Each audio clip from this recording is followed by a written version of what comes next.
Hello बच्चों, सो हाय। तो भाई आज की क्लास में हम वर्क के आगे क्वेश्चन करने वाले हैं। जैसा कि तुम्हें पता है वर्क के हमने एक्सरसाइज के आई थिंक 10 क्वेश्चन खत्म कर लिए थे। आज 11 से स्टार्ट कर रहे हैं, ठीक है। 11 से क्वेश्चन और साथ ही साथ इसके बाद भाई हम ग्रेविटेशन चैप्टर स्टार्ट कर देंगे। और मैंने सभी बच्चों को बता दिया कि मैथ्स में पूरी कंप्लीट लाइव पढ़ाने वाला हूँ।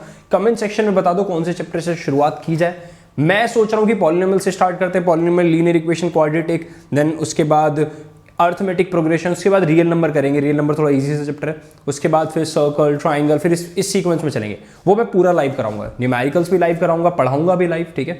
सो दैट तुम्हें जो दिक्कत है साथ के साथ डिस्कस करते चले, ठीक। चलो आगे चलते हैं पहले क्वेश्चन के साथ। What is the work done by the force of gravity on a satellite moving around the earth. Earth के चारों तरफ एक भैया सैटेलाइट घूम रही है, बहुत बढ़िया बात है ना। ये अर्थ है, इस पोजीशन पे सैटेलाइट का डिस्प्लेसमेंट इस डायरेक्शन में होता है, डायरेक्शन ही होती है उसकी जाने की, है ना। बट फोर्स अर्थ इधर लगा रही है। क्या दोनों के बीच में 90 डिग्री? ये टेंजेंट भी तो है, टेंजेंट और रेडियस के बीच में 90 डिग्री होता है, पता है। इस पॉइंट पे सैटेलाइट का मोशन है इस डायरेक्शन में, फोर्स इस डायरेक्शन में हो रही है। कहीं भी देख लो, यहां देखोगे सैटेलाइट जा इस डायरेक्शन में रही है, फोर्स इस डायरेक्शन में। हर पॉइंट पे फोर्स और डिस्प्लेसमेंट के बीच, फोर्स और डिस्प्लेसमेंट के बीच एंगल कितना है? 90 डिग्री।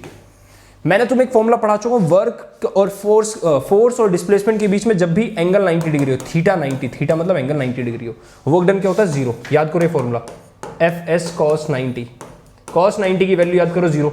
तुम्हें अगर ट्रिग्नोमेट्री नहीं भी आती, बस 3-4 वैल्यू याद रख के रखो। कॉस 0 डिग्री की value 1, cos 90 degree value COS cos 0, और कॉस 180 डिग्री की वैल्यू इज -1। जहां भी तुम्हें दिख जाए एंगल 90, वर्क 0। यहां 0 डिग्री होता, एफएस आ जाता कंप्लीट। यहां 180 डिग्री होता तो नेगेटिव वर्क हो जाता, ठीक है। वही बात को मैंने लैंग्वेज में लिखा हुआ है, तुम देख सकते हो। स्क्रीनशॉट ले लो, 1 2 3 and go. Next question, can there be displacement of an object, can there be displacement of an object in the absence of any force. अगर फोर्स, नेट फोर्स नहीं है ऑब्जेक्ट के ऊपर, फॉर एग्जांपल एक car है, this car is moving with velocity 6 metre per second, but this velocity is constant, constant velocity से car चल रही है। If car is moving with constant velocity, then there should be zero acceleration. अगर car constant velocity से travel कर रही है तो acceleration zero होगा। acceleration zero क्या मतलब? F net zero। क्यों? फोर्स का फॉर्मूला ही मास इंटू एक्सेलरेशन होता है। अगर एक्सेलरेशन जीरो हो गई तो फोर्स जीरो हो गई। यानी कि इस ऑब्जेक्ट पर नेट फोर्स जीरो है, फिर भी ऑब्जेक्ट कांस्टेंट वेलोसिटी से मूव कर रहा है। कांस्टेंट वेलोसिटी से मूव कर रहा है तो डिस्प्लेसमेंट भी तो हो रहा है भैया। तो इनकी बात क्या है? हाँ भैया, डिस्प्लेसमेंट हो सकता है। Yes, there should be displacement. Yes, because when an object moves in deep space from one point to another point in a straight line, the displacement takes place without the application of force.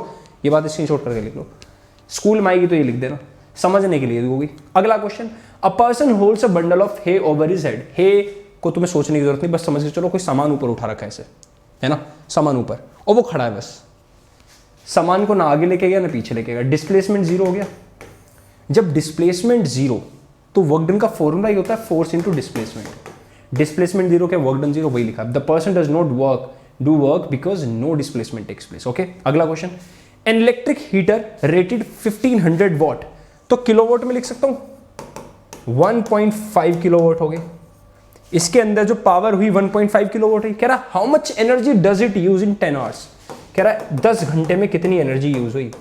Energy का formula याद करो, power into time होता है। Power कितनी 1.5, time कितना 10, decimal हटाओ नीचे 10 आया, 10 से 10 कैंसिल, क्या 15 किलोवाट आवर। क्या ये एनर्जी यूज हो रही है? क्या इसी को मैं यूनिट भी बोलता हूं? क्या बोल सकता हूं 15 यूनिट। अगर क्वेश्चन वाला बोले वॉट, ऐसा यूनिट्स में बताओ तो किलोवाट को रहने देना वॉट में से, टाइम को चेंज कर लेना सेकंड्स में, अगर पूछे तो, ठीक है। स्क्रीनशॉट ले लो, 1 2 3 गो। Illustrate the law of conservation of energy by discussing the energy changes which occur when we draw a pendulum bob to one side and allow it to oscillate। इसका मतलब जो क्या कह रहा है, पेंडुलम बॉब ही होता है, यहां से टंगा हुआ है ना, इसको मैं उठा के ऐसे ले गया, यहां से ऐसे ले गया और यहां छोड़ दिया तो ये ऐसे जाएगा, घड़ी का घंटा होता है ना, ऐसे घूमेगा, इधर जाएगा, फिर वापस आएगा, फिर ऐसे जाएगा ऐसे। लेकिन थोड़ी देर बाद तुम देखोगे, थोड़ी देर बाद आके ना फाइनली रुक जाएगा बीच में। रुकता तो इसलिए वजह से वो हवा के फ्रिक्शन की वजह से, यहाँ हवा है। अगर हवा ना हो, तुम इस एक्सपेरिमेंट को वैक्यूम में करो जहां कोई पार्टिकल्स ना हो, हवा वगैरह के, ये हमेशा चलता रहेगा ऐसे ही, कोई फोर्स ही ना हो एक्स्ट्रा, हमेशा चलता रहेगा न्यूटन के लॉज के अकॉर्डिंग। न्यूटन ने बोला ना, if an object is in motion will remain in motion and object is in rest will remain in rest, है ना। लेकिन यहाँ पे हवा होने की वजह से रुक जाएगा। तो लॉ ऑफ कंजर्वेशन कहाँ पे आ रहा है यहाँ पे, सुनो। जैसे तुम इसे ऊपर उठा के लेके गए, तुम किसी फोर्स के ऑपोजिट काम कर रहे थे, ग्रेविटी नीचे खींच रही थी, तुम ऊपर ले जा रहे थे, इतनी हाइट ऊपर चले गए, तो इसके अंदर एक एनर्जी स्टोर हो जाएगी mgh, कौन सी, जिसी को बोलते हैं पोटेंशियल एनर्जी। याद है पोटेंशियल एनर्जी कब आती है, जब तुम किसी ऑब्जेक्ट का वर्क डन कराते हो ऑपोजिट डायरेक्शन में, किसी फोर्स के ऑपोजिट डायरेक्शन में, तो वही वर्क उसके अंदर किस एनर्जी की फॉर्म में स्टोर हो जाता है, कौन सी एनर्जी, पोटेंशियल एनर्जी होगी।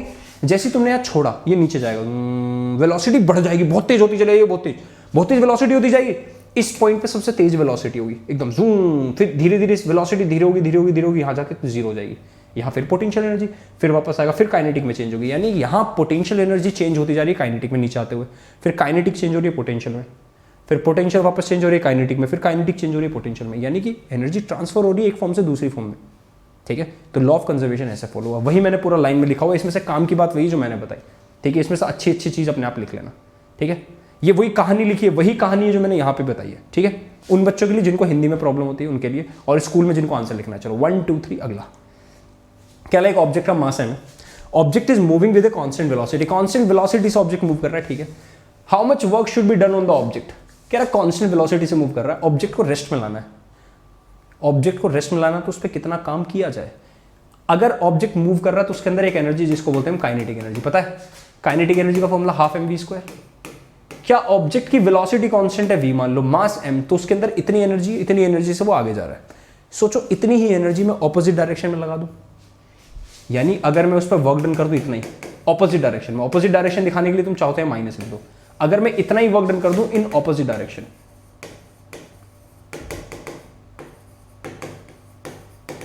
क्या object will eventually stop. Clear, screenshot ले लो जिसको लिखना। चलो आगे देखो, calculate the work done required to be done to stop a car, कह रहा है एक कार को स्टॉप करने के लिए 1500, कार का मास कितना है 1500 kg, इतना मास है भाई कार का ना, कह रहा है कितना वर्क करें कि इस कार को रोक दिया जाए, अगर इसकी मास इतना और वेलोसिटी कितनी 60 km/h, मीटर पर सेकंड में चेंज करने के लिए 5/18 कर दो। ठीक है, कह रहा है ये कार का मास इतना, वेलोसिटी इतनी, तो कितना वर्क डन करें कि भैया ये कार रुक जाए। पहली बात तो कार के अंदर एनर्जी क्या इतनी है, हाफ mv², v² कैसे लिख दूं, इसको 2 बार लिख देता हूं। क्या यही वर्क डन ऑपोजिट साइड में कर दिया जाए तो काम बन जाएगा, ये निकाल दो, यही वर्क डन ऑपोजिट में कर दो, खत्म, इसकी वैल्यू ढूंढ लो अब जल्दी से। चलो काट पीट के ढूंढ ले, चलो कितना 230 जा 60, 3 6 जा 18, 3 10 जा 30, 2 3 जा 6, 2 5 जा 10, 3 6 जा 18, 3 20 जा, 2 3 जा 6, 2 10 जा, और कुछ बचा, नीचे बचा 9, ऊपर बचा 5 10 जा 50, 55 जा 150, 55 जा 250, 255 जा 625 इंटू 1500। देखो मैं चलो डायरेक्ट ही बताता हूँ, इसका डायरेक्ट आंसर आएगा 20.8 इंटू 10 की पावर 4 जूल, ये आएगा इसका आंसर। मैंने डायरेक्ट लिख दिया ना, मैंने देखा हुआ आंसर, बच्चे सोचेंगे सर आपने कैसे कर दिया, लिखो क्या यही वर्क डन ऑपोजिट साइड में है ना, same amount of work should be done in the opposite direction if you want to stop this car। Screenshot ले लो 1 2 3 and go। क्या कही इस क्वेश्चन में भैया ने, इन्होंने बोला in each of the following force F is acting. अच्छा 3 डायग्राम है, ध्यान से देखो कौन सा डायग्राम है। पहला डायग्राम ये, फोर्स ऊपर डिस्प्लेसमेंट आगे, एक ये फोर्स आगे डिस्प्लेसमेंट भी आगे, एक ये फोर्स पीछे डिस्प्लेसमेंट आगे, ये 3 डायग्राम दिए।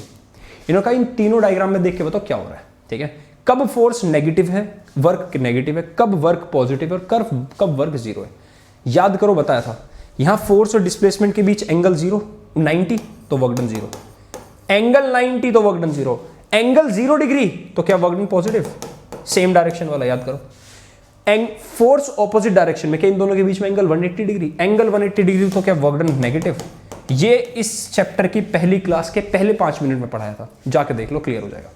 स्क्रीनशॉट ले लो। चलो, Soni ji says that the acceleration in an object could be 0, कह रही एक्सेलरेशन कुड बी 0, एक्सेलरेशन 0 हुआ तो क्या हुआ, even when several forces are acting on it, कह रही क्या ऐसा हो सकता है, do you agree with her, why.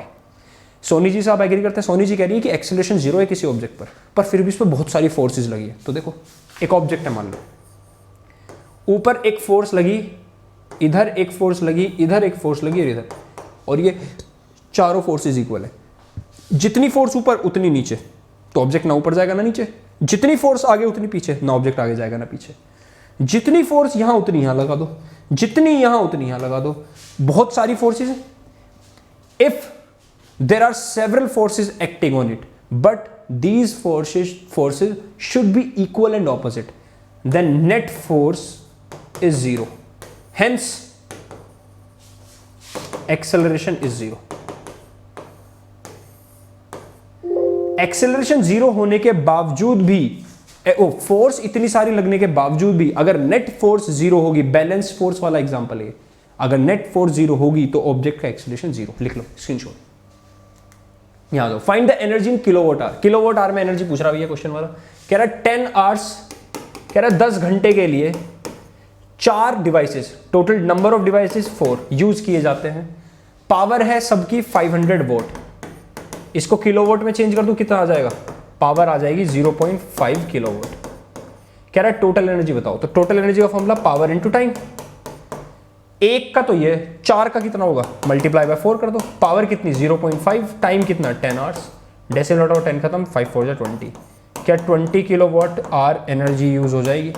हाँ ना, बोलो बोलो भैया, समझ में आ गई? स्क्रीनशॉट ले लो, 1 2 3 गो। कह रहा है freely falling object eventually stops on reaching the ground. एक ऑब्जेक्ट ग्राउंड पाके रुक गया फाइनली, ग्राउंड पाके फाइनली रुक गया भैया, ठीक। कह रहा बताओ उसकी एनर्जी जो थी उसके अंदर, वो नीचे आ रहा था तो उसके अंदर एनर्जी थी, काइनेटिक एनर्जी, बताओ वो कहाँ चली गई? जैसे ही वो आके लगा नीचे, एक आवाज निकली, भ्रम, आवाज आती ना गिरती, एक तो साउंड एनर्जी में गायब होगी। जब वो उससे टच हुआ नीचे सरफेस से तो थोड़ी सी हीट भी ट्रांसफर होती है, जब कोई ऑब्जेक्ट किसी से रगड़ता है तो हीट फॉर्म हो जाती है हीट में। तीसरा, वो ऑब्जेक्ट या तो दब गया होगा, थोड़ा सा दब गया हो तो उसकी शेप में चेंज आया, यानी पोटेंशियल एनर्जी। 3 चीजों में उसकी पोटेंशियल एनर्जी चली गई। बताओ भैया, समझ में आई? तो यही आपके क्वेश्चन समाप्त होते हैं। अगली क्लास जो देख लो जाके, ग्रेविटेशन हम शुरू कर रहे हैं भैया। ग्रेविटेशन को मैं 2 पार्ट में पढ़ाने वाला हूं। 2 पार्ट कौन कौन से? ग्रेविटेशन को एक तो पढ़ाऊंगा सिर्फ ग्रेविटेशन, दूसरा तुमने पढ़ा होगा फ्लूइड बायोट आर्किमिडीज प्रिंसिपल वाला, उसको अलग चैप्टर करके पढ़ाऊंगा मैं। एनसीईआरटी में ये चैप्टर, एनसीईआरटी में ये चैप्टर एक ही उसमें दिया हुआ है, एक ही चैप्टर में, दोनों पार्ट। मैं इनको दोनों को अलग अलग पढ़ाऊंगा, न्यूमेरिकल्स इनके साथ करेंगे, ठीक। आई होप सभी छात्र एवं छात्राओं को हमारी बात समझ में आई होगी। तब तक हम अलविदा लेते हैं।